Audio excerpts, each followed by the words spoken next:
السلام عليكم ورحمة الله وبركاته.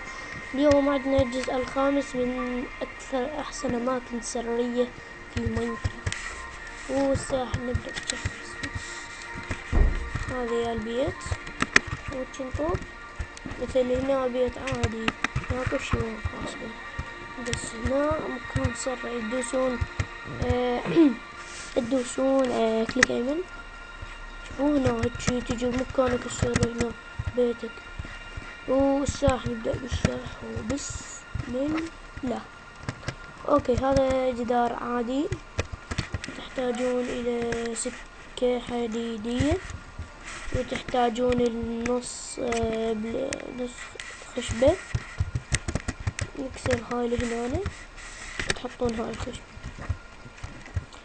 وهم تجيبون خشبة عادية، وبعد تجيبون سكة، تجيبون حطوه. حطيتوها هنا تدوسون كليك ايمن. شوفوا هنا جيتوا المكان يكون يصير.